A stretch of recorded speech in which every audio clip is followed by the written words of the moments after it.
Eh bien, bonsoir à chacun et chacune. Ça fait plaisir de rentrer après un petit périple là, où j'étais chez un pasteur, une famille, Laurie et Jennifer Camara. Ils ont une petite fille qui s'appelle Thalia. Thalia est un prénom hébreu qui signifie la rosée de Dieu. La rosée de Dieu. Et j'aimerais vous parler de la rosée de la résurrection ce soir. Amen. De la rosée de la résurrection. C'est vrai que quand on lit la Bible, la première fois, ce n'est pas évident de comprendre les Saintes Écritures, tellement il y a de références à la culture d'Israël. Et quand on est totalement étranger à cette culture, on ne perçoit pas toujours le message qui se cache derrière la lettre, c'est-à-dire l'esprit de la lettre. Et on peut partir dans toutes sortes de suppositions, d'extrapolation du texte, mais j'aimerais ce soir que nous puissions découvrir ou redécouvrir un texte qui a été abondamment commenté. Et c'est un texte que nous trouvons dans l'évangile de Marc au chapitre 5, versets 21 à 43, où la Bible va présenter l'œuvre du Seigneur Jésus dans la vie de deux personnes, une jeune fille et une femme. Et cette jeune fille et cette femme ont en réalité plus de points communs qu'il n'y paraît. Et finalement, c'est une expression hébreu-araméenne qui apparaît dans le texte et qui donne la clé pour l'ouverture de la compréhension de ce texte biblique. C'est une expression qui est finalement la parole créatrice de Dieu qui va permettre de redonner la vie à ce qui est mort, et notamment à cette jeune fille, fille d'un homme, d'un chef de synagogue qui s'appelle Jairus. Et cette jeune fille, Dieu va lui adresser une parole créatrice, une parole vivante, une parole de vie, Talitha Koumi. Et en hébreu, en araméen, cela signifie « jeune fille, lève-toi ». Et nous allons voir ensemble qu'à travers cette expression juive, nous découvrons que, évidemment, Thalia en hébreu, la rosée de Dieu, c'est le principe de la résurrection. Et que ce principe, nous le retrouvons dans le récit de cette femme qui va toucher le bord du vêtement de Jésus. Alors lisons ensemble ce texte parce que cette jeune fille et cette femme ont un point commun, c'est le chiffre 12. Une a 12 ans et l'autre souffre depuis 12 ans. 12, nous le savons, dans le texte et dans la pensée biblique, fait référence à la nation d'Israël. Amen. Les deux sont des femmes, une jeune fille de 12 ans et une femme. Et évidemment, cela fait référence à l'épouse que l'époux vient épouser. Et bien évidemment, les deux sont mises en corrélation, et elles sont mises en corrélation à travers deux souffrances. Une qui est la mort, qui symbolise la perdition éternelle, c'est-à-dire une coupure d'une relation avec Dieu, et l'autre qui est dans une souffrance depuis 12 ans, une femme atteinte d'une perte de sang, c'est-à-dire en état d'impureté et qui n'a toujours pas été purifiée de sa souillure.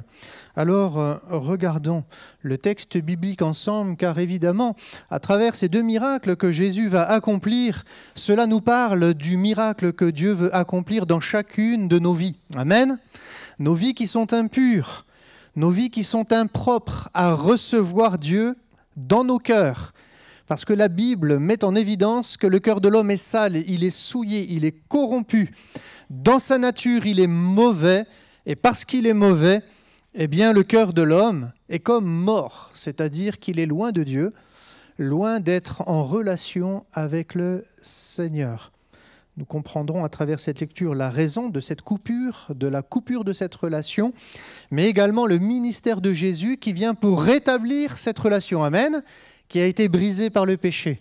Et puis ce qui est beau, il y a un deuxième miracle, c'est la résurrection d'une jeune fille. Et bien évidemment, si nous sommes morts, si le péché coupe cette relation avec Dieu, et fait que le cœur de l'homme est comme mort, qu'il est vide de sens, vide de la vie du Seigneur, eh bien Dieu est capable de nous ressusciter d'entre les morts. Il est capable de redonner de la vie à notre être entier. Et c'est ce que la Bible appelle la nouvelle naissance, naître de nouveau. Et à travers la résurrection de cette fille, eh bien Jésus veut nous parler d'une autre résurrection, celle de notre cœur. Amen. Ce cœur qui est mort, Dieu peut lui redonner la vie. Alors lisons ensemble ce texte, Marc chapitre 5, versets 21 à 43. Jésus dans la barque regagna l'autre rive, où une grande foule s'assembla près de lui.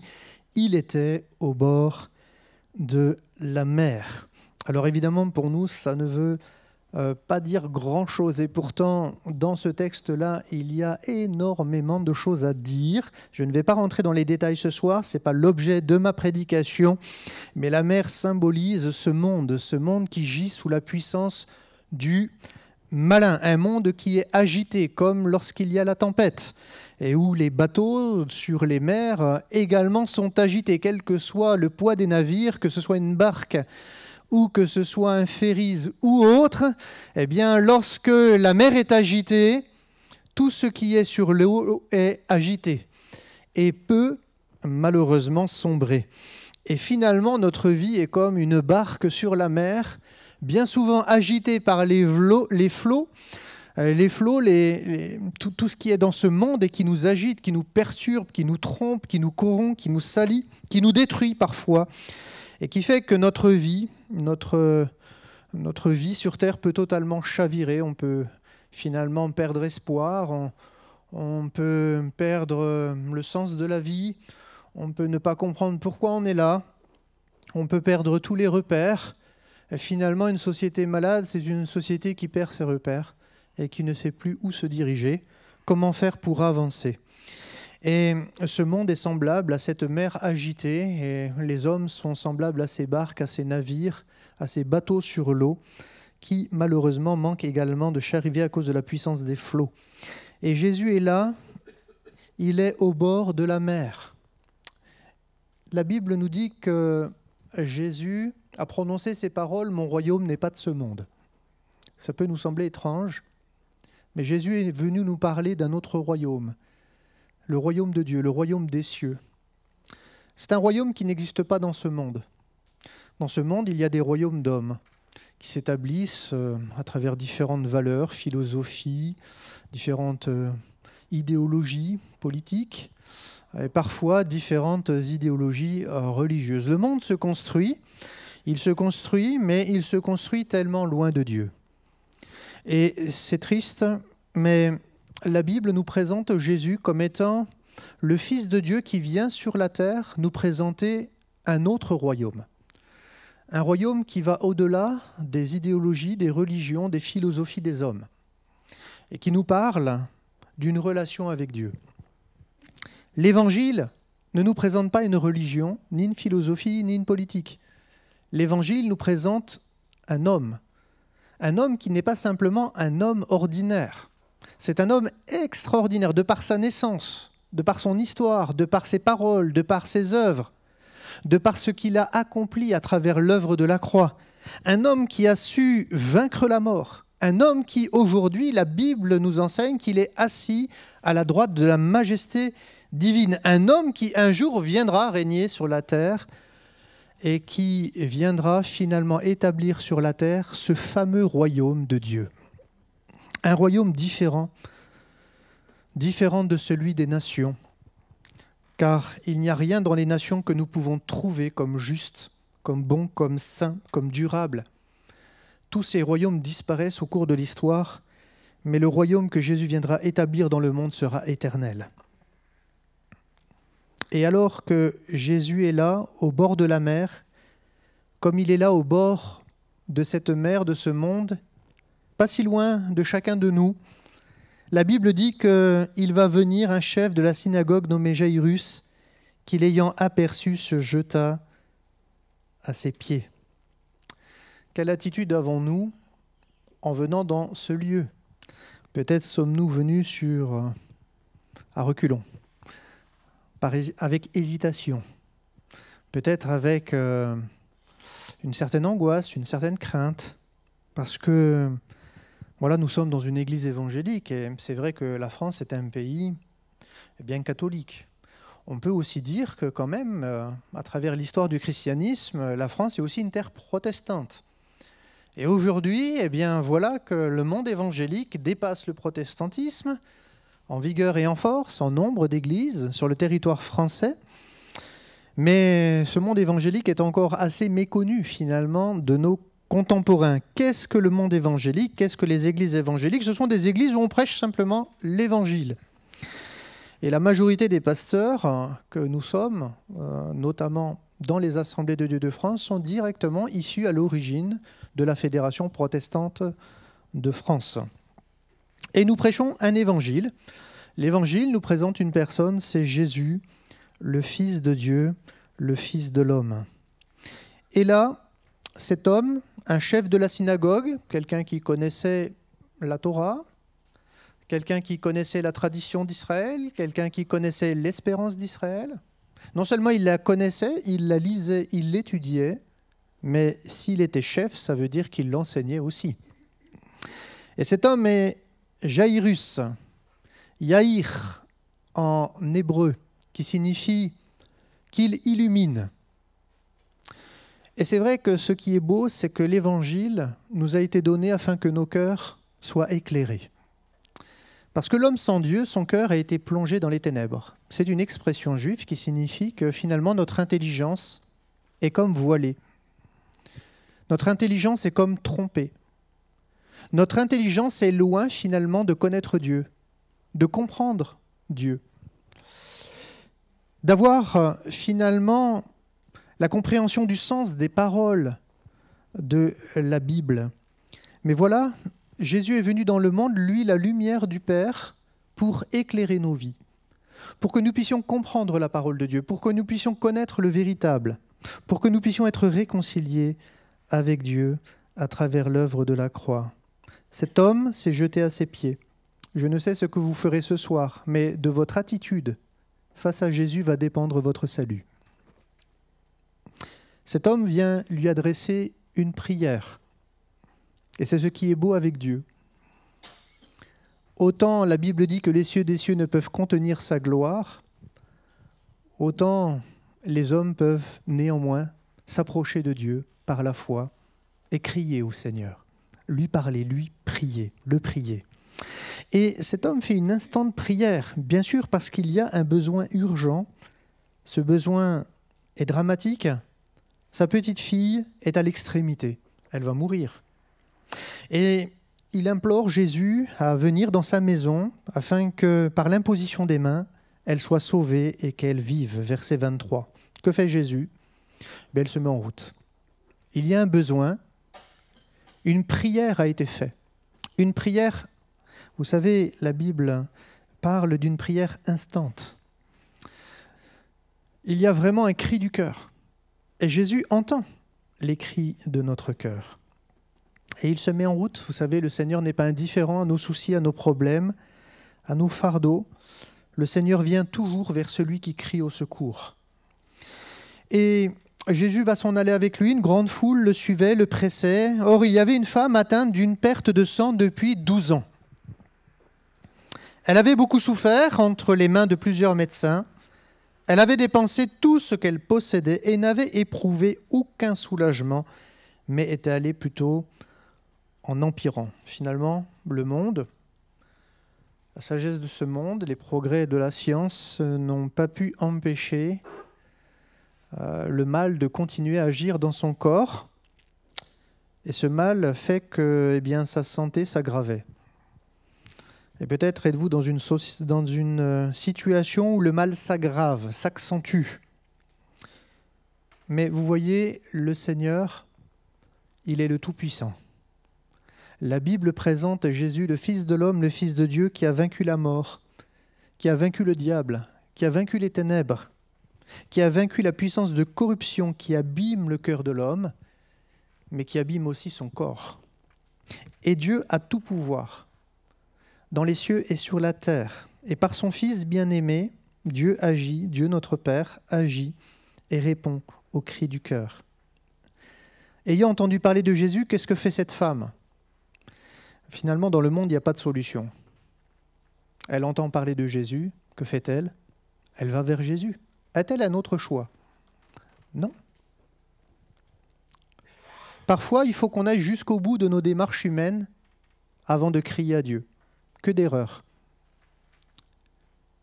Que d'erreurs. Que de souffrances parfois. Que de mauvais choix.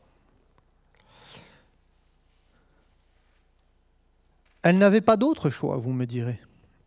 Et le Seigneur ne va pas, comme on va le voir, la réprimander. Le Seigneur simplement va se laisser toucher par elle.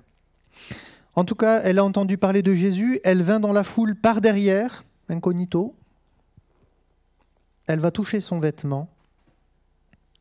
Elle n'avait pas le choix de se présenter à lui de cette manière, car en Israël, lorsqu'on était impur, on n'avait pas le droit de se trouver au milieu de la foule. C'était dangereux sur le plan sanitaire. Cette femme vivait en exclusion de la société. Tout ce qu'elle touchait devenait impur. Mais au-delà de son impureté, au-delà du rejet de la société dont elle pouvait être victime à cause de sa maladie, eh bien cette femme va avoir le courage de s'approcher de celui qui est le prince de la vie. Et elle disait, si seulement je puis toucher ses vêtements, je serai guérie. Au même instant, la perte de sang s'arrêta et elle sentit dans son corps qu'elle était guérie de son mal.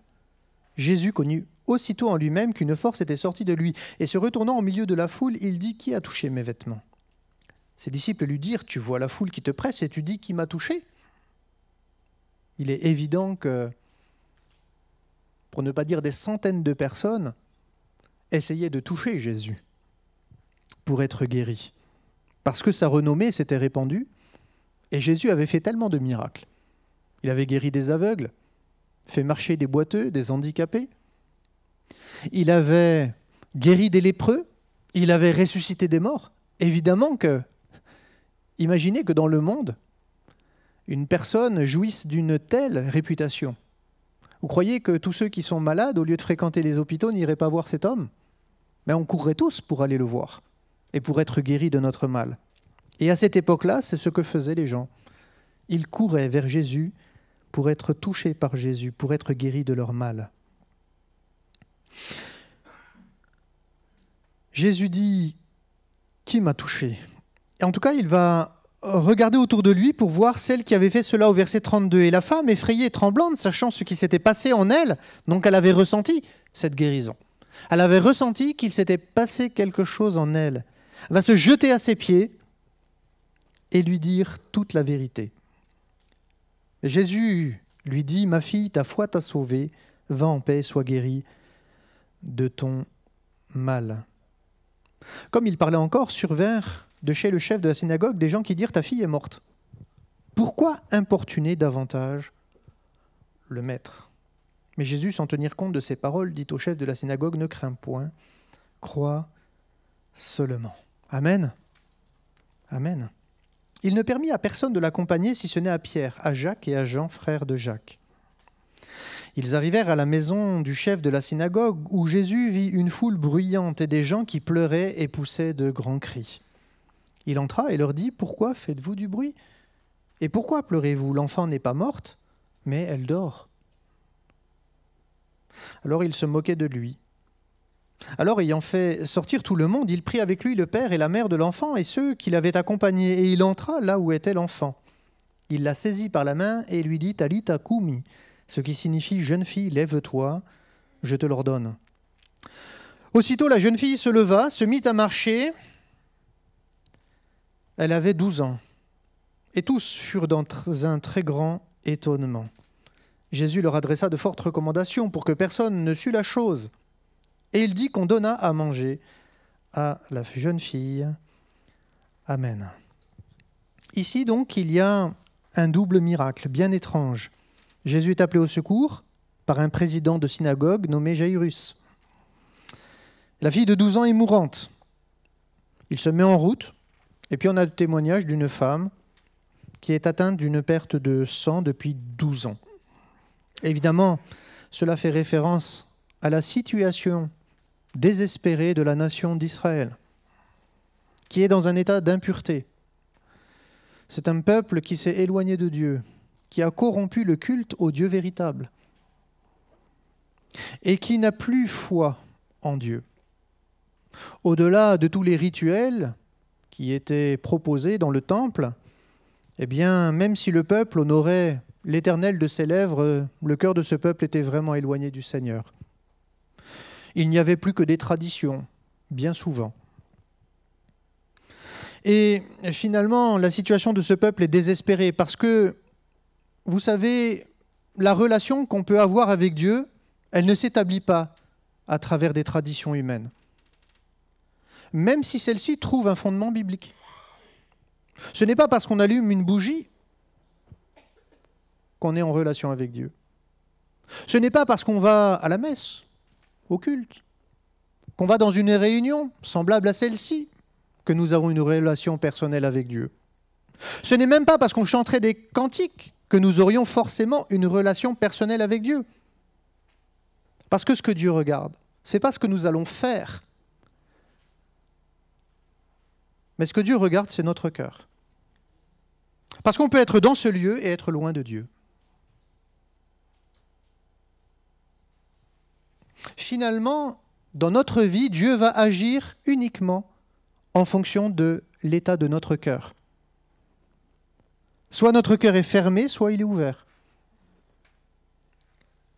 Et ma prière, la prière des frères et sœurs de l'Assemblée, c'est qu'à l'écoute de l'Évangile, votre cœur soit assez ouvert pour entendre résonner dans votre cœur la voix du Seigneur par son Esprit. On voit que Jésus va arriver chez Jaïrus alors que cette femme atteinte d'une perte de sang de 12 ans a été guérie. Quand on lit le récit, on s'aperçoit que la venue de Jésus paraît être tardive, trop tard. C'est fini. Mais non, Jésus déclare simplement qu'elle dort. Et elle va dire, en araméen, qui est la sœur jumelle de l'hébreu, Talitha koumi, ce qui signifie « jeune fille, lève-toi ». Les exégètes, mais aussi les psychanalystes, s'y sont penchés plusieurs fois pour résoudre les différents mystères de ces textes bibliques. Mais il y a cette phrase qui apparaît, qui ressurgit dans le texte de Marc, et qui est le seul évangéliste à rapporter cette parole de Jésus. Et cette parole de Jésus, c'est une clé pour la compréhension de ce récit. Ce mot Talitha ou Talieta signifie bien jeune fille. Mais ce mot est le féminin de télé, qui signifie en hébreu l'agneau. C'est donc cette jeune fille, une petite brebis, qui fait écho aux brebis égarées que Jésus s'est donné pour mission de ramener dans la bergerie. Et cela nous renvoie à plusieurs paraboles dans les évangiles, parce que Jésus est ce bon berger. Et il vient pour sauver les brebis perdues de la maison d'Israël. Dans l'évangile de Jean, chapitre 10, versets 11 à 18, Jésus dira « Je suis le bon berger. Le bon berger donne sa vie pour ses brebis. » Dans ce monde, c'est étonnant comment les dirigeants politiques des nations s'appellent également des bergers. Si on pense à la folie d'Adolf Hitler, vous savez comment on l'appelait, le Führer. Mais ça signifie quoi un Führer? Un berger, un guide. Jésus a dit « Je suis le bon berger ». Et le bon berger donne sa vie pour ses brebis. Alors c'est vrai qu'il y a une grande différence entre Jésus et Adolf Hitler. Jésus a donné sa vie pour son peuple. Hitler a pris la vie des autres pour sa gloire.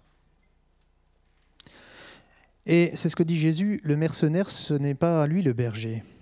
À qui n'appartient pas les brebis, il voit venir le loup, il abandonne les brebis, prend la fuite et le loup les ravit et les disperse. Le mercenaire s'enfuit parce qu'il est mercenaire et qu'il ne se met point en peine des brebis. Jésus dit, je suis le bon berger. Je connais mes brebis et elles me connaissent. Ça signifie que si vous ne connaissez pas Jésus, c'est que vous n'êtes pas encore une brebis de Jésus. c'est que vous ne faites pas partie de sa bergerie. Mais il n'est pas trop tard. Parce que si vous êtes au milieu de nous, au-delà de votre choix personnel d'être présent ce soir, Dieu, dans son amour, désire vous attirer à lui. Parce qu'il vous veut dans sa bergerie. Il veut vous sauver.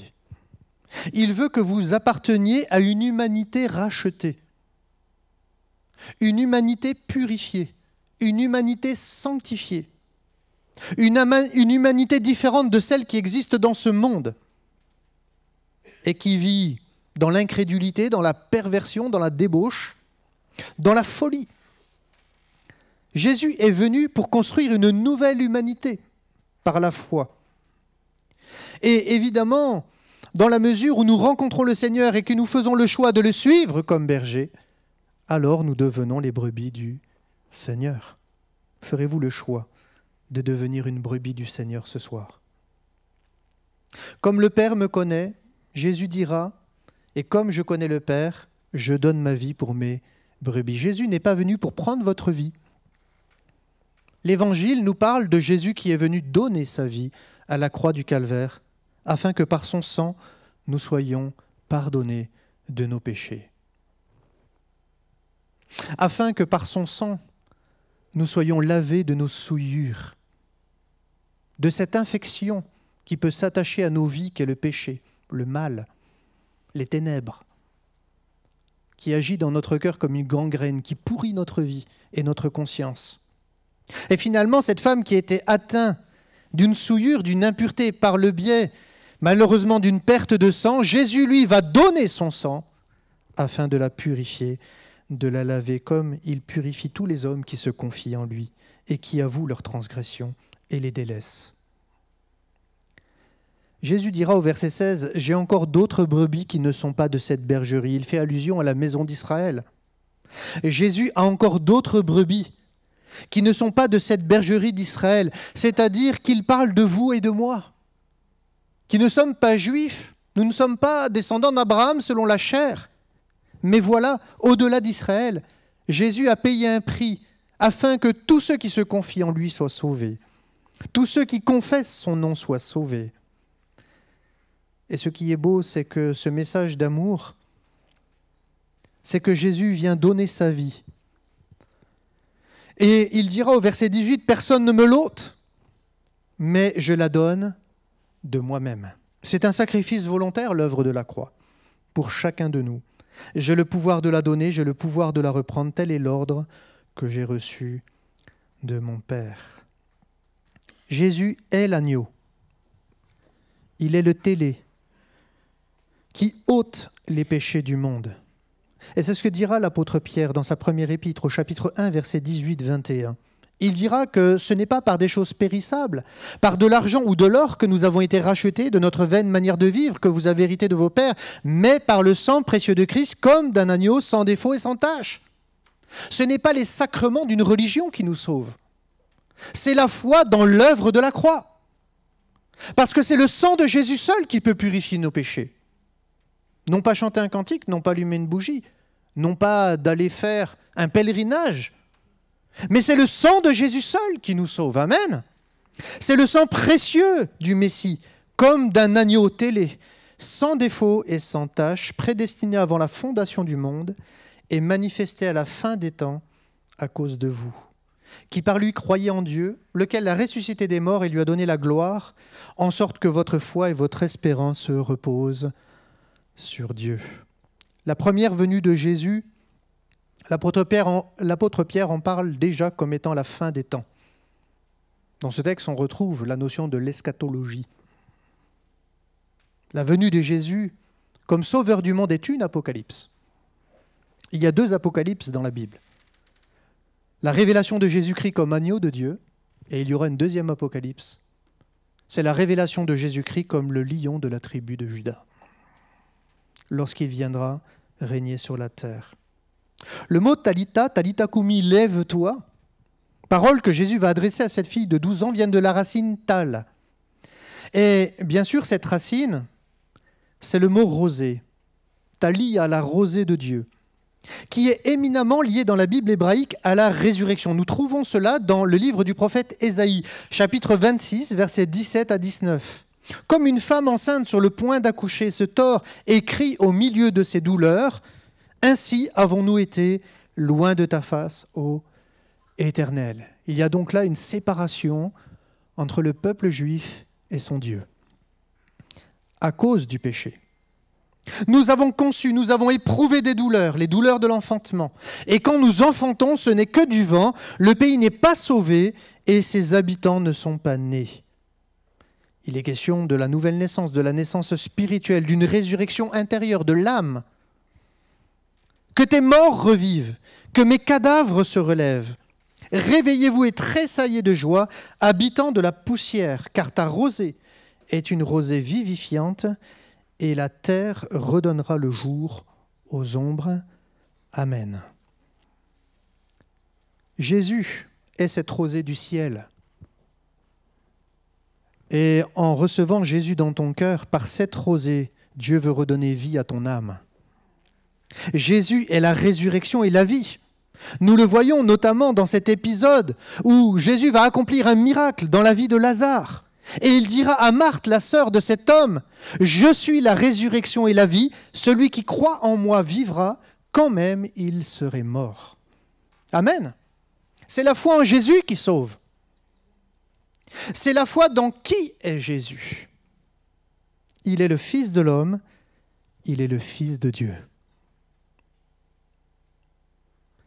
Et la Bible rapporte les paroles de Jésus au verset 26, Jean 11, 26, « Quiconque vit et croit en moi ne mourra jamais. » Crois-tu cela? C'est la question. Est-ce que nous avons foi en Dieu? Est-ce que nous avons foi dans le Fils de Dieu? Comme cet homme Jairus, comme cette femme atteinte d'une perte de sang depuis 12 ans. Est-ce que nous voulons nous approcher de Dieu par la foi ce soir? Marthe va dire au Seigneur Jésus, au verset 27, « Oui Seigneur, je crois que tu es le Christ, le Fils de Dieu qui devait venir dans le monde. » Il n'est pas impossible que le nom de Jairus, Yaïr, celui qui illumine, soit un écho à la rosée vivifiante. Parce qu'en hébreu, quand il est question de la rosée vivifiante, ça signifie tal ocha, c'est-à-dire la rosée de la lumière, la rosée de la clarté, la rosée du bonheur. Quant à la femme qui est atteinte d'une perte de sang, la Bible dit qu'elle va toucher le coin du vêtement. Or la Torah, dans la loi, il est écrit dans le livre des Nombres, au chapitre 15, versets 38 à 41, « Parle aux enfants d'Israël et dis-leur qu'ils se fassent de génération en génération une frange au bord de leurs vêtements. » Parfois, vous voyez cette frange encore. Dans le peuple juif, les juifs orthodoxes portent des franges aux quatre coins de leurs vêtements. Et qu'ils mettent un cordon bleu sur cette frange du bord de leurs vêtements. Quand vous aurez cette frange, vous la regarderez. Vous vous souviendrez de tous les commandements de l'Éternel pour les mettre en pratique. Et vous ne suivrez pas les désirs de vos cœurs et de vos yeux pour vous laisser entraîner à l'infidélité. Vous vous souviendrez ainsi de mes commandements, vous les mettrez en pratique et vous serez saints pour votre Dieu. Je suis l'Éternel votre Dieu qui vous ai fait sortir du pays d'Égypte pour être votre Dieu. Je suis l'Éternel votre Dieu. Ce grand vêtement carré, sur lequel on noue traditionnellement les tzitzit, ces franges, et dans lequel on s'enveloppe, s'appelle en hébreu un talit, dont la racine est tal, la rosée. Talita, lève-toi. Ce vêtement s'appelle ainsi parce que ce vêtement talit est comme la rosée tal du matin qui enveloppe. La talita du récit évangélique est donc à la croisée de plusieurs sens. La jeune brebis, la rosée qui symbolise la résurrection, le vêtement rituel pour la prière et l'intercession. Lorsque nous découvrons la loi religieuse juive, nous découvrons qu'une femme, à l'issue de ses menstruations, doit s'immerger dans un bain rituel appelé le mikvé, de la racine kava, qui signifie être rassemblé, recueilli en un seul endroit. Or, ce même mot est employé à propos de Dieu dans Jérémie 17, verset 13, où il est écrit que l'Éternel soit le mikvé d'Israël. qu'il soit le rassemblement d'Israël. Le sens premier du mot dans ce verset signifie espérance. C'est pour ça que dans certaines Bibles, il est question, l'Éternel est l'espérance d'Israël. On voit bien dans le récit de Marc 5 que c'est la foi, c'est-à-dire que c'est l'espérance de cette femme qui est atteinte de cette perte de sang qui va la conduire à la guérison. La Bible dit que sans la foi, il est impossible de lui être agréable. La foi, c'est croire que Dieu peut tout. Et Dieu peut tout pour ta vie. Non seulement dans le temps présent, mais également dans le monde à venir, c'est-à-dire l'éternité. Jésus est venu dans le monde pour payer un prix merveilleux, sur le bois de la croix. Il veut être comme ce talit sur ta vie, cette rosée, ce vêtement, qui te purifie, qui te sanctifie. Car lorsque nous devenons disciples de Jésus, nous abandonnons nos vêtements souillés par le péché et nous revêtons un vêtement nouveau, un talit nouveau. Cette rosée du ciel qui vient pour vivifier notre vie, pour donner du sens à notre vie. Et finalement, dans ce texte, tout se conjugue et nous montre que Jésus est celui qui ressuscite d'entre les morts. Le récit évangélique vient donc faire de Jésus le vecteur de la puissance divine, qui est à la fois source de purification, de résurrection, d'espoir et de foi. Et ces notions, qui semblaient indépendantes l'une de l'autre, en réalité sont concentrées dans un seul mot-clé de la Bible, Tal, la rosée. Et c'est pour cette raison que le rédacteur de l'Évangile reprend la phrase en araméen Talitha Koumi, qui vient nous apporter cette clé de compréhension de l'histoire de ces deux miracles. Est-ce que nous allons ouvrir la porte du ciel à travers cette clé ? Jésus a dit qu'il était la porte des brebis. Est-ce que tu vas venir à Jésus ? Si tu viens à Jésus, alors tu peux entrer dans ce royaume qui n'est pas de ce monde, dans le royaume de Dieu. Et tu peux devenir enfant de Dieu par la foi en Jésus. Pour cela, il suffit simplement de confesser ses péchés, de s'approcher de Jésus, tel que nous sommes. Oh, nous ne sommes peut-être pas le pire des hommes ou des femmes. Nous avons peut-être même vécu une certaine vie sainte et droite. Mais vous voyez, au-delà de notre vie, le fait d'être sans Jésus, d'être sans Dieu dans notre cœur, c'est cela la plus haute réalité du péché. Et dans la Bible, ça porte un nom, c'est l'incrédulité. On peut avoir vécu une vie droite et être incrédule, ne pas croire en Dieu, parce qu'on a des valeurs. Et heureusement que sur la terre, il reste encore même des hommes incrédules qui ont certaines valeurs, n'est-ce pas ? Mais vous voyez, ce n'est pas par les œuvres que nous sommes sauvés, mais c'est par la foi en Jésus seul. Les œuvres ne sauvent pas. Les traditions ne sauvent pas. Une culture ne sauve pas. Une religion ne sauve pas. Mais Jésus, c'est le seul nom qui était donné aux hommes par lequel nous pouvons être sauvés. Il n'y en a pas d'autre, ni dans le ciel, ni sur la terre. Jésus est le seul chemin qui nous conduit au Père, qui nous réconcilie au Père à travers l'œuvre de la croix. Et dans cette Église évangélique, nous n'aurons jamais d'autre message que le message de la croix. Amen. Parce que c'est le message qui sauve, c'est le message puissant qui guérit. Et nous voulons encore prendre le temps de prier ce soir pour ceux et celles qui ont besoin de la grâce de Dieu. Amen. Amen. Alors nous voulons fermer nos yeux, baisser notre tête et demander la grâce de Dieu sur ces moments. Et si vous avez le besoin de vous approcher du Seigneur, comme cette femme qui était atteinte d'une perte de sang depuis 12 ans, eh bien, approchez-vous et on priera pour vous. Il y a des anciens qui sont ici, des frères qui sont parmi nous, qui peuvent se lever si vous venez devant, et l'on priera pour vous. Pour ma part, j'aurai l'occasion de prier pour Lucie qui a demandé l'onction d'huile. Elle peut s'approcher maintenant. Et si vous voulez vous approcher aussi, n'hésitez pas. De ce temps de prière, eh bien, il y a de nombreux frères au milieu de nous qui sont là et ils peuvent se lever également et prier pour vous. Amen. Amen. Alléluia.